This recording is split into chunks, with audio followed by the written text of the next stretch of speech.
वर्ष 2023 का एक बड़ा परिवर्तन होने जा रहा है। अक्टूबर माह में यह परिवर्तन होगा जो निश्चित रूप से समस्त राशियों को प्रभावित करने वाला है। यह एक महापरिवर्तन है। जय श्री गणेश, नमस्कार। मैं आचार्य संजय द्विवेदी। मेरे समस्त प्रबुद्ध दर्शकों का मेरे चैनल पर हार्दिक स्वागत है। 30 अक्टूबर को नवग्रहों में अत्यंत क्रूर ग्रह, सर्वाधिक बलवान ग्रह राहु केतु जिन्हें कहते हैं, इनका राशि परिवर्तन होने जा रहा है। राहु वर्तमान राशि मेष राशि को छोड़ देंगे तथा गुरुदेव बृहस्पति की जल तत्वीय राशि में प्रवेश कर जाएंगे। अब राहु का एक विशेष गुण होता है, ये जिस राशि में जाते हैं, जिस भाव में जाते हैं, जिस राशि के स्वामी का ये गुण होता है, उस गुण को ये ग्रहण कर लेते हैं। जिस राशि में होंगे उसके स्वामी के गुण को जब ये अडॉप्ट करेंगे तो उसी के अनुसार ये फलों की प्राप्ति भी कराने लगते हैं। अब गुरुदेव बृहस्पति की राशि में जब ये प्रवेश करेंगे तो जल तत्व की राशि है, जो विस्तार की राशि है तथा ज्ञान की शिक्षा देने वाले, ज्ञान के वर्धन की राशि है। अत्यधिक शुभ ग्रह गुरुदेव बृहस्पति की राशि है। यहाँ पर राहु का प्रभाव कुछ विशेष फल देने वाला है।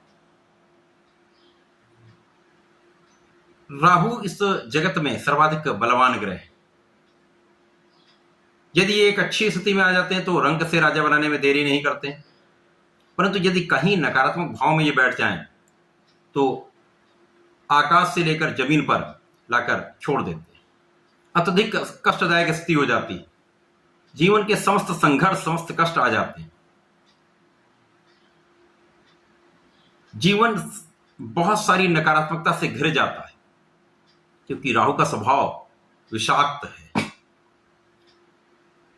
परंतु ये अच्छी स्थिति में राजा बनाने में भी देरी नहीं करते हैं। बड़े बड़े इंडस्ट्रियलिस्ट, बड़े बड़े एक्टर, कलाकार,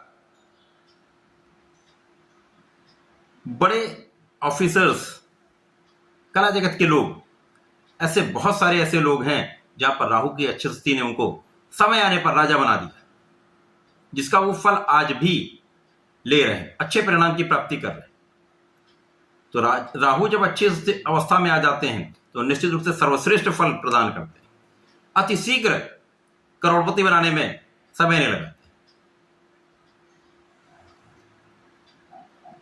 आज मैं मिथुन राशि के लिए राहु के इस महापरिवर्तन का क्या परिणाम प्राप्त होने वाला है, किस प्रकार के लाभ मिल सकते हैं, कौन सा भाव प्रबल होगा, कहां पर आप कितना लाभ ले पाएंगे, कहां पर समस्या आ सकती है, उसका क्या निराकरण है, संपूर्ण विश्लेषण मैं पूर्ण तर्क के साथ करने जा रहा हूं। प्रिय दर्शकों, ये राशिफल आपके चंद्र राशि पर आधारित है। जिन जातकों का मिथुन लग्न है उनको भी राशिफल अवश्य देखना चाहिए। प्रिय दर्शकों, यदि अभी तक आपने चैनल को सब्सक्राइब नहीं किया तो कृपया अति शीघ्र सब्सक्राइब कर लें। मैं अपने समस्त वीडियोज में अपना पूर्ण परिश्रम करके, पूर्ण अनुसंधान करके एक अच्छा वीडियो बनाने का प्रयत्न करता हूं, जो आपको लाभान्वित कर सके, आपके लिए कुछ लाभदायक हो सके, आपको कुछ ऐसा ज्ञान दे सके जिससे आपके जीवन में कुछ परिवर्तन हो सके। मेरा प्रयास समस्त राशियों के लिए ऐसा ही होता, परंतु मिथुन राशि एक मेरी अत्यधिक प्रिय राशि है, जिसमें मेरा विशेष लगाव है। इस कारण से मैं इस राशि के जातकों के लिए कुछ विशेष करना भी चाहता हूं। बहुत परिश्रम के बाद, अनुसंधान के बाद मैं ऐसी चीजें लाने का प्रयत्न करता हूं जो आपके लिए विशेष हो सके। और मैं आपको ये गारंटी देता हूं, आप मेरे इस वीडियो को अन्य लोगों के वीडियो से कंपेयर अवश्य करिएगा, तभी आपको इसकी उपयोगिता का पता चलेगा। एक अच्छी विषय वस्तु मैं आपको दे सकूं, ऐसा मेरा प्रयास होता है, परंतु उसमें नकारात्मकता ना हो।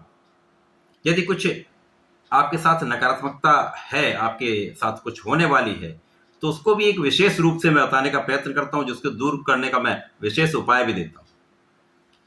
इस समय में कोई ऐसा शॉर्टकट नहीं है जो आपको तुरंत आपको लाभ दे दे, लेकिन प्रभु की शरण में, अपने इष्ट के शरण में आप रहते हैं, विशेष रूप से कुछ मंत्रों का जप करते हैं, कुछ छोटे मोटे उपाय कर लेते हैं, तो जीवन की समस्त नकारात्मकता कम होने लगती है, समाप्त होने लगती है, आपकी प्रगति होने लगती है, आपको लाभ मिलने लगता है। और ऐसा मैं इसलिए कह रहा हूं क्योंकि ये हजारों लोगों पर ये उपाय मैंने करवाए हैं, उनको लाभ मिला है। प्रिय दर्शकों, कुछ लोग ऐसे कमेंट कर देते हैं जो करने नहीं योग्य होते हैं, ना ही बताने योग्य होते हैं। उनको स्वयं कुछ ज्ञान नहीं होता है, परंतु आप लोग प्रबुद्ध दर्शक हैं, आप लोग इस बात को समझ सकते हैं कि किसी भी अच्छे वीडियोस को देखने के पश्चात एक अच्छी एनर्जी आपके अंदर आनी चाहिए, परंतु उसमें कुछ लोग ऐसे भी हैं जो एक नेगेटिव कमेंट करके मुझे भी कष्ट देते हैं और अन्य प्रबुद्ध दर्शकों को भी कष्ट देते हैं।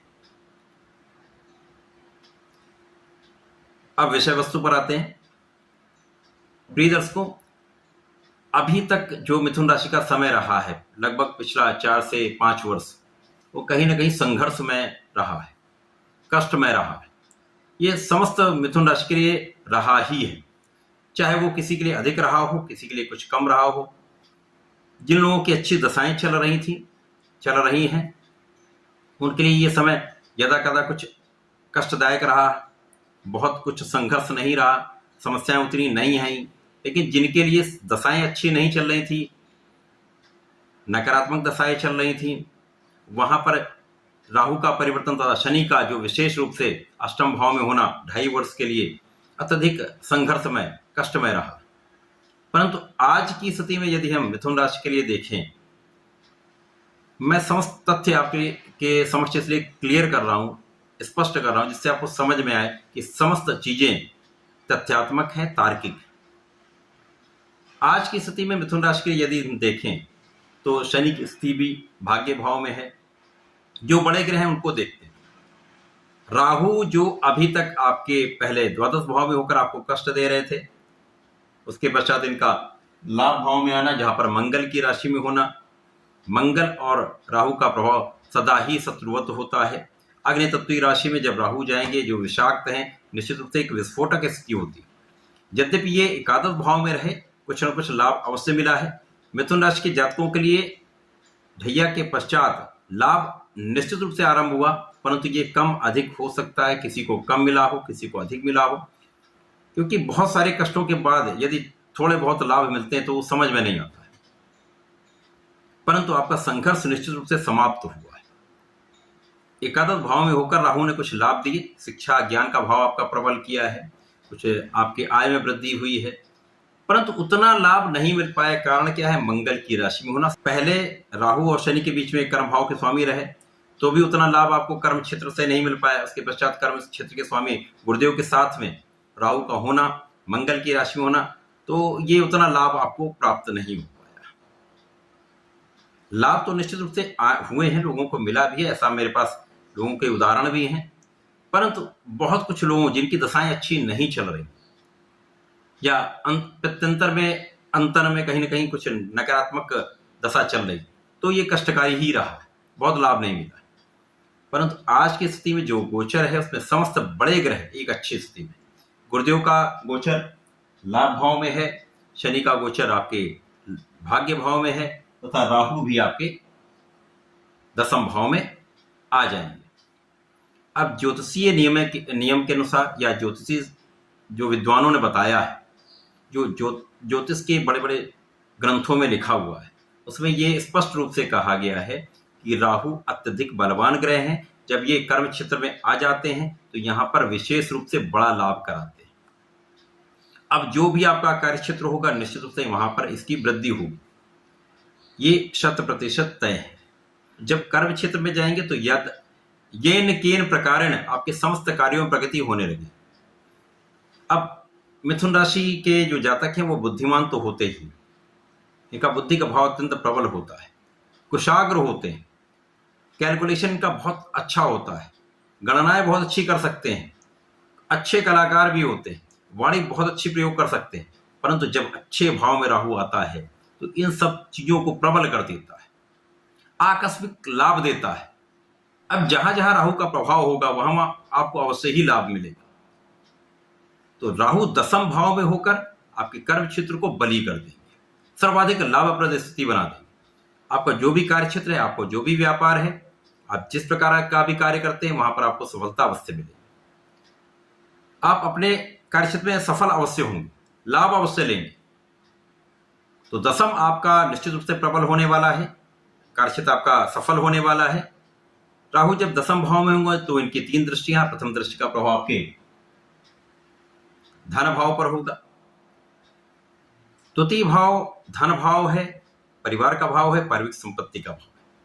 राहु आपको लाभ तो देंगे, लेकिन जो राहु का स्वभाव है, जो उनका नेचर ही है, नेचर आप नहीं बदल सकते, उस नेचर का प्रभाव भी कहीं ना कहीं आपको अवश्य मिलेगा। अब चंद्रमा की राशि है, तरलता की राशि है, तो आप लिक्विड कैश का फ्लो आ जाएगा, धन की वृद्धि हो जाएगी, आकस्मिक धन के लाभ आपको प्राप्त होने लगेंगे। इसके पश्चात धन वृद्धि, पारिवारिक सदस्यों के बीच में कुछ यहां पर आपके सामंजस्य में कमी हो सकती है, विचार कम मिल सकते हैं, परंतु पारिवारिक संपत्ति से आपको लाभ अवश्य मिलेगा। इसी प्रकार से माता पिता से दूरी हो सकती है, माता पिता से के स्वास्थ्य में कुछ समस्या हो सकती है, परंतु आपके सुखों में वृद्धि अवश्य होगी। इन 1.5 वर्ष के कार्यकाल में राहु आपको सुखों में वृद्धि अवश्य करेंगे, आपके सुख साधनों में वृद्धि करेंगे, भूमि भवन वाहन का लाभ अवश्य देंगे, सुख साधन बढ़ाएंगे। जब आपके धन का भाव प्रबल होगा, सुख संपत्ति में आपकी वृद्धि होगी, आप सुखों का उपार्जन करेंगे, आपका नाम होगा, आपका ऐश्वर्य वैभव बढ़ेगा, तो निश्चित रूप से ये समझ लीजिए, ये स्वाभाविक है कि आपके पीठ पीछे शत्रु भी बढ़ेंगे, कुछ आलोचना करने वाले लोग भी बढ़ेंगे, आपको डिगाने का प्रयत्न करने वाले लोग भी बढ़ेंगे। आपको इन सब से डरना नहीं है, क्योंकि आप सभी शत्रुओं पर विजय प्राप्त करने वाले। निश्चित रूप से शत्रु विनाश का समय है, आप अपने समस्त शत्रुओं पर विजय प्राप्त करेंगे। परंतु जब आपके पास धन आता है, आप अपने सुखों को बढ़ाते हैं, तो कहीं न कहीं आप अपने ऋण में भी वृद्धि कर सकते हैं। यहाँ पर ऋण में वृद्धि का योग है।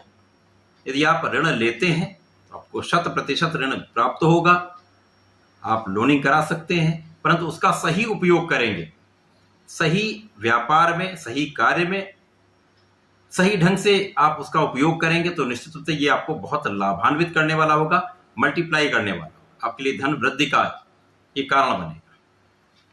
कुछ मौसम के रोग हो सकते हैं, यदा कदा कुछ पेट की समस्याएं हो सकती हैं। यहां पर आपको अपने खाने पीने पर नियंत्रण रखना होगा।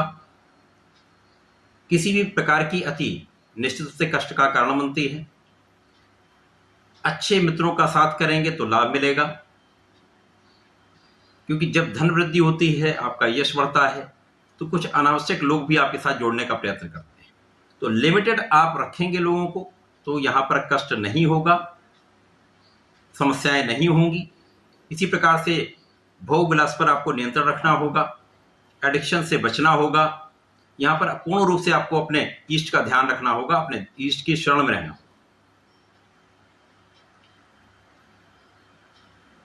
जल तत्वीय राशि में होकर ये आपके कार्य का विस्तार भी करेंगे, धन का विस्तार करेंगे, सुखों का विस्तार करेंगे राहु। परंतु जो इनका एक नकारात्मक प्रभाव है, जो इनके स्वभाव का ही प्रभाव है, वो तो निश्चित रूप से होने वही वाला है। परंतु जो कष्ट अभी तक आपने झेले हैं, कार्य क्षमता में कमी, कार्यक्षेत्र की निर्बलता, लोगों का साथ नहीं मिल पाना, व्यापार के असंतुलन की स्थिति, धन का आगमन नहीं हो पाना, ये सारी समस्याओं से आप मुक्त हो जाए। धन का प्रबल आगमन आपके पास होगा, कार्यक्षेत्र में निश्चित रूप से सफलता मिलेगी, कार्यक्षेत्र की वृद्धि निश्चित है। आप समस्त सुखों का उपार्जन निश्चित करें। जिनके पास अपना घर नहीं है, वाहन नहीं है, या जो भूमि क्रय करना चाहते हैं, उनके संपूर्ण योग बने। इन 1.5 वर्षों के समय में आपके पास इन सभी सुविधाओं का आप लाभ ले पाएंगे। परंतु जो सावधानियां हैं, उन सावधानियों को भी आपको ध्यान में रखना होगा। मिथुन राशि वैसे भी एक बुद्धिमान राशि है। यहां पर मिथुन राशि के जातक आपको नियमित रूप से भगवान श्री गणपति महाराज की शरण में रहना चाहिए, उनके मंत्र का जप करना चाहिए। जब अच्छा समय आए तो भगवान की शरण में अधिक रहना चाहिए, जिससे कष्ट का समय कम से कम आए, या कष्ट का समय कम से कम हमारे सामने आ पाए, हम उससे आसानी से पार पा लें। तो श्री गणपति महाराज के ओम गंग गणपतये नमः का नित्य कम से कम 1 माला का जप करें। यदि प्रत्येक बुधवार को हरि दूर्वा का अर्पण करते हैं, भोग लगाते हैं, पीले पुष्प का अर्पण करते हैं, तो संकनासन श्री गणेश स्तोत्रम का पाठ अथवा श्रवण करते हैं, तो निश्चित रूप से जीवन के समस्त कष्ट भी दूर होंगे। अब गणपति महाराज संकट हरण है, विघ्न विनाशक है। राहु भी गणपति महाराज से डरते हैं। राहु का प्रभाव उन लोगों पर नहीं पड़ता जो गणपति महाराज की पूजा करते हैं। तो इसीलिए मैं मिथुन राशि के जातकों की विशेषता ये बताता हूं कि आप गणपति महाराज की पूजा करें। आप ऐसा कर लेंगे जैसा मैंने बताया है तो निश्चित रूप से संकटों से भी दूर रहेंगे, कष्ट भी आपके पास नहीं आएंगे, लाभ भी आप अधिक ले पाएंगे, तो जीवन में समस्त प्रगति करने वाले, समस्त लाभ लेने वाले। तो ऐसा करके इसका लाभ लें। धन्यवाद, नमस्कार।